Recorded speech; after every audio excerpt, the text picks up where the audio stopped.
आज हम ले रहे हैं गैर व्यापारिक संस्थाओं के अंतर्गत आय व्यय खाता और प्राप्ति भुगतान खाता। पहला जो क्वेश्चन ले रहे हैं आय व्यय खाता, इनकम एंड एक्सपेंडिचर अकाउंट। इसके बारे में आप फिर समझें। आय व्यय खाता लाभान्वित खाते के समान होता है और आय व्यय खाते के अंतर्गत चालू वर्ष से संबंधित आय और व्यय को आप दिखाते हैं। पूंजीगत मदों को आपको नहीं दिखाना है और जो एडजस्टमेंट है चालू वर्ष से संबंधित वो सब आपको करने हैं। पहला क्वेश्चन आपका है, आपको दे रखा है रिसिप्ट एंड पेमेंट अकाउंट और नीचे आपको दिया एडजस्टमेंट। आप रिसिप्ट और पेमेंट अकाउंट और एडजस्टमेंट के साथ आपको तैयार करना आय व्यय खाता, इनकम एंड एक्सपेंडिचर अकाउंट। पहले एडजस्टमेंट पढ़ लीजिए। पहला दिया है वर्ष के अंत में बकाया चंदा 10,000 रुपये, वर्ष के अंत में बकाया वेतन 5,000 रुपये, स्टेशनरी का प्रारंभिक स्टॉक 3,000 रुपये, वर्ष के अंत में स्टेशनरी का स्टॉक 2,000 रुपये, किराए के पूर्व प्रीपेड 1,000 रुपये, कंप्यूटर पर 10% वार्षिक मूल्य लगाना है, प्रवेश शुल्क का 50% पूंजीकरण करना है यानी कैपिटलाइज करना है। आधा ऐसा आय मानना है, आधा पूंजीगत मानना है और ये आपको दिया प्राप्ति भुगतान खाता। अब आपको बनाना income and expenditure account. DR में व्यय आएंगे, सीआर में आय आएगी चालू वर्ष से संबंधित। तो फर्स्ट आपको सीआर जो रिसिप्ट और पेमेंट अकाउंट के सीआर में जो पेमेंट है उसको यहाँ आप दिखाएंगे डीआर के अंदर। आय मदे बाय सैलरी डीआर में अगर टू सैलरी। अब यहाँ लिखा income and expenditure account for the running 31 मार्च 2020। अब यहाँ सिर्फ 20 की मदे लेनी है। 19-20 का जो वेतन चुका 30,000 है, 20-21 से एडवांस चुका 10,000 रुपये। केवल आपको चालू वर्ष से संबंधित मदे लेनी है। वो 19-20 की जो वेतन आपको चुका 30,000 है, टोटल चुका 40,000 है, उसमें चालू वर्ष का 30,000 है, एडवांस चुका 10,000 है, लेकिन आय व्यय खाते में केवल चालू वर्ष की मदें आएगी। आयगत मदें 30,000 आपको दे रखा है तो यहाँ टू सैलरी अंदर को 30,000। अब उसका एक एडजस्टमेंट है, यह देखिए आप बकाया वेतन के बारे में आपको बोला इसमें। यहाँ देखिए आप उसमें बकाया चंदा है, बकाया वेतन है 5,000 वर्ष के अंत में। एड वर्ष के अंत में चुकाना बाकी ऐड होगा। एड आउटस्टैंडिंग सैलरी 5,000, कुल इस साल का व्यय हो जाएगा 35,000 रुपये। सुने वेतन चुका है चालू वर्ष से 30,000 और वर्ष के अंत में 5,000 चुकाना बाकी है, तो वास्तव में इस साल का जो व्यय है वो 35,000 है। अब उसके बाद में आपको दिया है बाय स्टेशनरी, डेबिट में आएगा टू स्टेशनरी 10,000 रुपये। यह आपका आधार है, इस साल आपने पेमेंट किया है। अब यहाँ दो एडजस्टमेंट है। वर्ष के प्रारंभ में स्टेशनरी का स्टॉक है 3,000, वर्ष के अंत में आपको स्टॉक दिया है 2,000। एड ओपनिंग स्टॉक, प्रारंभिक स्टॉक में साथ संबंधित में ऐड करना है। एड ओपनिंग स्टॉक राशि आपको दे रखी है 3,000 जोड़ी। 10,000 का पेमेंट किया है, इस साल स्टॉक से घटी है 3,000 का पहले स्टॉक पड़ा होगा 13,000 और less closing stock. Less closing stock आपको दे रखा है 2,000। अंत वाला स्टॉक बचा हुआ स्टॉक है वो रह गया, तो बाकी जो खर्चा हुआ है कंज्यूम हुआ है 11,000 का स्टेशनरी का हमने उपयोग में ले लिया है। 2,000 बचा हुआ उसको बढ़ा तो 11,000 रुपये का स्टेशनरी का आपका खर्चा है। बाय रेंट टू रेंट इसका भी एडजस्टमेंट है, अंदर लिखिए 10,000। अब किराया चला 10,000 रुपये और इसका आपको एडजस्टमेंट आपको दे रखा है किराए के नंबर 4, किराए के पूर्व 1,000 रुपये, इसको प्रीपेड यानी एडवांस चुका दिया, इस साल का व्यय नहीं है तो इसमें जुड़ा हुआ है पेमेंट किया उसमें लेस प्रीपेड राशि 1,000 आपने एडवांस चुका है। घटा के लिखिए 9,000 रुपये। इस साल का जो व्यय है किराए का 9,000 रुपये। फिर आपको दिया न्यूज पेपर्स टू, समाचार पत्र का खर्चा to news papers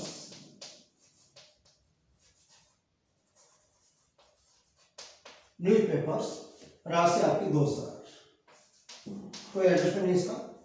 fix deposit ये पूंजीगत मद है, यानी आएगी बैलेंस शीट में आएगी, छोड़िए इसको। 8% गवर्नमेंट पेपर ये आपका इन्वेस्टमेंट है, बैलेंस शीट में आएगा एसेट्स में। लेकिन याद रखें 1 अप्रैल 2019 8% ब्याज दर से आपने वर्ष के प्रारंभ में 1 अप्रैल 19 को करवाया निवेश किया आपने, 10,000 रुपये, इसका ब्याज 10,000 का 8% 800, या कि CR में आएगा by accrued interest, by accrued interest on government paper 800। पुनः समझे, यहां आपको दिया है 1% गवर्नमेंट पेपर आपको दिया है 1 अप्रैल 19 को निवेश किया 10,000 का 8%, 1 अप्रैल 19 से 31 मार्च 20 तक 1 वर्ष हुआ, 1 वर्ष के ब्याज होता है 800, और इस प्राप्ति में कोई ब्याज जिसका है ही नहीं, वो सारा का सारा प्राप्त होना बाकी CR रहेगा।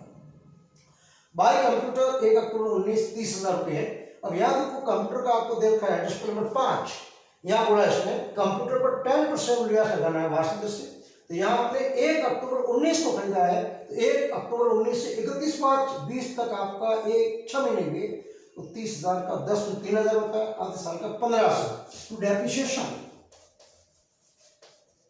टू डेप्रिसिएशन ऑन कंप्यूटर 1,500 रुपये, 30,000 है, 30,000 का 3,000 होता है, आधे साल का होगा 1,500।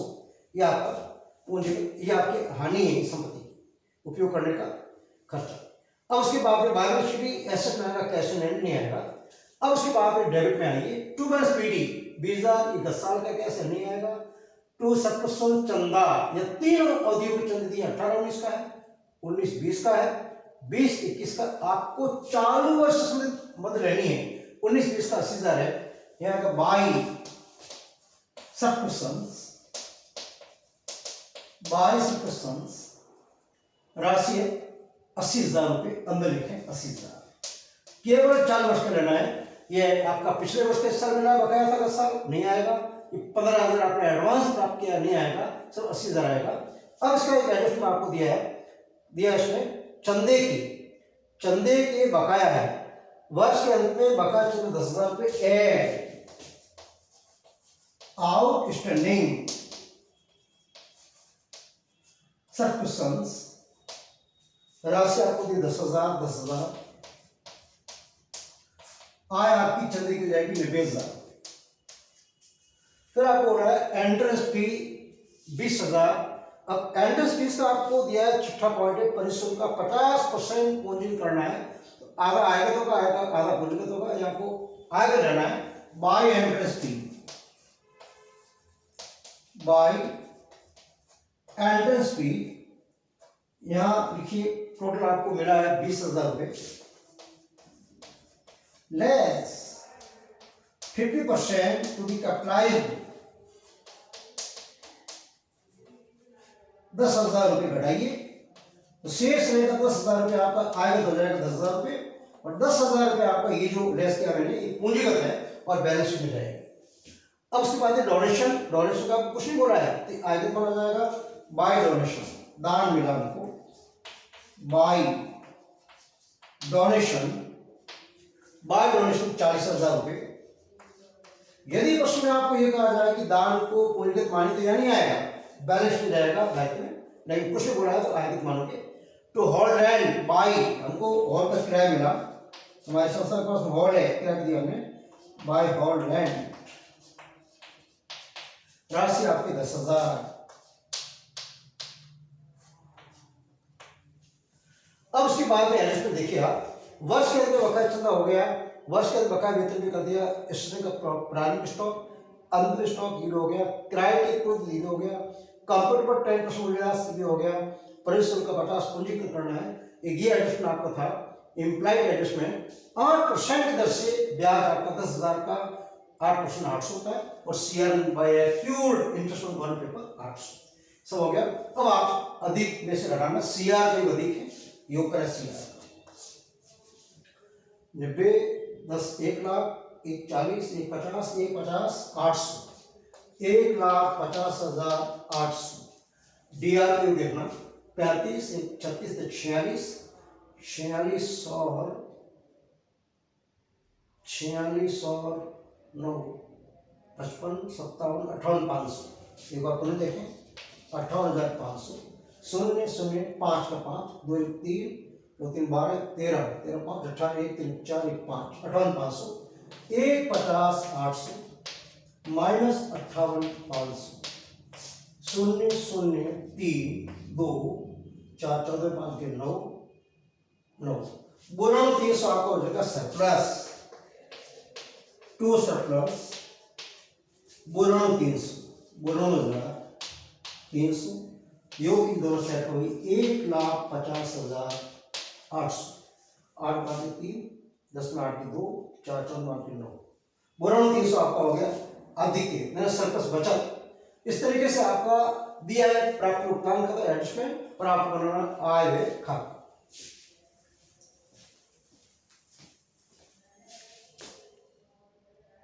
क्वेश्चन 2 देखना, आपको दिया निम्न व्यवहारों के आधार पर प्राप्ति भुगतान खाता बनाइए 31/5/2020। इस क्वेश्चन में आपको प्राप्ति या भुगतान खाता बनाना है। आप समझिए कि प्राप्ति भुगतान का क्या है, रो पर बे का सारांश है। डीआर में प्राप्तियां आएंगी, सीआर में भुगतान आएंगे। प्राप्तियां चाहे पूंजीगत हो आयगत हो किसी भी अवधि की हो प्राप्ति भुगतान सब इसमें आएगा, और लेकिन इसमें एडजस्टमेंट आपके नहीं आएंगे। अपने receipts and account for the ending 2020 receipts amount payment amount. First आपको दिया प्रारंभिक करोड़ से 40,000 डीआर में आएगा पहले से रुपये से 2 बैलेंस बीडी 2 बैलेंस बीडी हमारे कैश इन हैंड में पड़ा 40,000 रुपये डीआर में आएगा 40,000 रुपये। फिर आपको दिया है चंदा प्राप्त हुआ 18-19 का 6,000 19-20 का 54,000 बाई 2 सब्सक्रिप्शंस 2018-19 2019-20 18-19 का चंदा आपको मिला 6,000 19-20 का 54,000 कुल हो गया 60,000। अब यहाँ चंदे के बारे में एडजस्टमेंट आपको दिया, वर्ष के अंदर बकाया चंदा नहीं आएगा, किसी भी प्रकार का एडजस्टमेंट प्राप्ति भुगतान खाते में नहीं आएगा, केवल प्राप्तियां और भुगतान ही आएंगे, इसलिए बकाया चंदा इसमें नहीं आएगा। फिर आपको दिया परिश्रम प्राप्त हुआ 30,000 रुपये जिनका पूंजीगत करना है, चाहे आयगत हो चाहे पूंजीगत तो सब प्राप्तियां आएंगी, सब भुगतान आएंगे। तो प्राप्ति है डेबिट में आएगा 2 एंट्रेंस फी 2 एंट्रेंस फी राशि आपकी 30,000।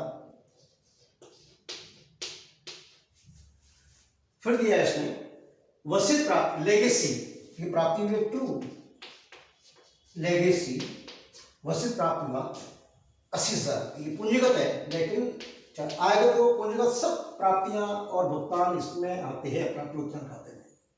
फिर आपको दिया किराया चुकाया बाई रेंट 10,000 स्टेशनरी चुकाया 15,000 बाई स्टेशनरी 15,000। स्टेशनरी का अंतिम स्टॉक नहीं आएगा। कंप्यूटर खरीदा 25,000 जिसमें 5,000 चुकाना बाकी है। इतना ध्यान में जितना आपने भुगतान का वही आएगी राशि 25,000 में से 5 चुकाना बाकी है 20,000 का पेमेंट के बाई कंप्यूटर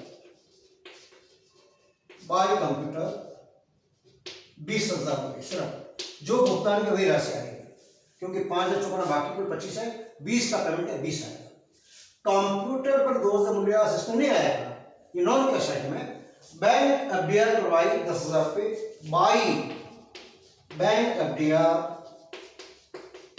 स्थायी जमा के रूप में पैसा आपने जमा करा, पेमेंट में 10,000 रुपये 10,000। वेतन चुकाया 15,000 रुपये और वेतन के 5,000 चुकाना बाकी है, ये नहीं आएगा, बकाया वेतन है। चुकाया आपने पेमेंट किया हुआ आएगा बाई सैलरी 15,000। वेतन चुकाना बाकी नहीं आएगा। खेल सामग्री खरीदी 20,000 रुपये बाई स्पोर्ट्स मटेरियल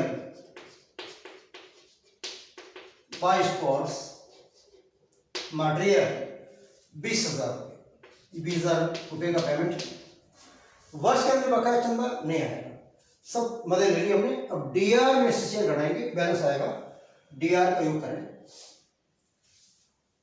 40 60 1,00,000 31 8 8 2 10 2,10,000 देख लो 6 4 10 1,00,000 1 80 31 2 10।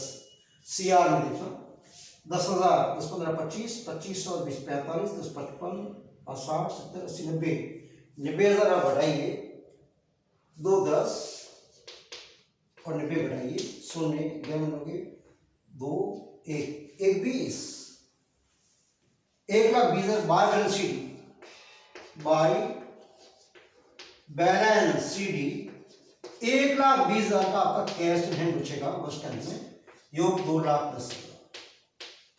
पुनः योग देखें, 10 15 25 20 45 10 55 5 60 70 80 90 90 और 1 20 2 10। इस तरीके से आपका ये बना प्राप्ति भुगतान खाता। एक क्वेश्चन और ले रहे हैं, निम्न सूचनाओं के आधार पर वेतन मद की 31/2020 को आय खाते में दिखाइए। यहाँ आपको इनकम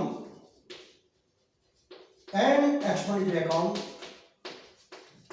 31 मार्च 2020, ये आपको डेबिट साइड की मद है और सिर्फ एक शो करना है कि वेतन की मद इस आय खाते में कितनी राशि आएगी। अगर टू सैलरी,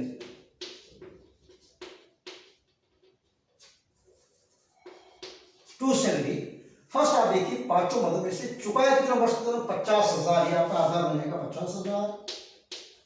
अब देखो पहला डिस्पेंड, वर्ष के प्रारंभ बकाया वेतन 4,000 लेस आउटस्टैंडिंग, लेस आउटस्टैंडिंग 4,000 बढ़ाइए 46,000। वर्ष के प्रारंभिक पूर्ति दिन 2001 प्रीपेड, यह आपका ओपनिंग था आउटस्टैंडिंग, एड प्रीपेड बिगनिंग या ओपनिंग, प्रीपेड ओपनिंग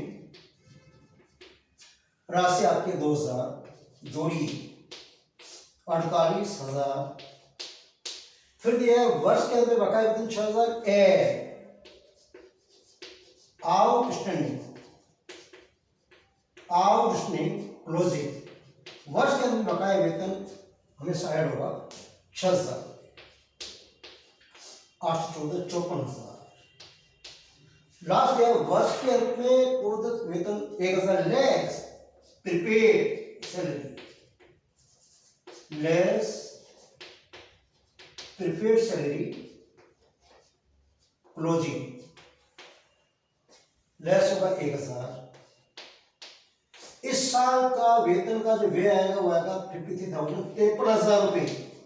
इस तरीके से आपको शो करना है। बोर्ड एग्जाम में आपको ऐसा दे सकते हैं question, income and expenditure account 2020 का है, उसके अंदर सिर्फ वेतन मद की राशि कितनी आएगी। तो फर्स्ट आपने पेमेंट किया 40,000 है, 1 तारीख का जो आउटस्टैंडिंग था उसको लेस करेंगे, जो इस साल चुका है 10 साल का, और प्रारंभिक जो एडवांस था 10 साल की आई थी, 10 साल एडवांस मिला था, इस साल की आय जुड़ेगी, सॉरी बेच जुड़ेगा। उसके बाद में वर्ष के अंत में बकाया जो सैलरी है वो आपको ऐड करना है, चुकाना बाकी है। तो वर्ष के एडवांस दिया, अगले वर्ष का एडवांस दिया, इस साल का वे नहीं है वो हमने लेस किया। इस साल की जो वे होगी 53,000 है, इस सैलरी की वे होगी। नेक्स्ट है अगले वीडियो में लेंगे। धन्यवाद।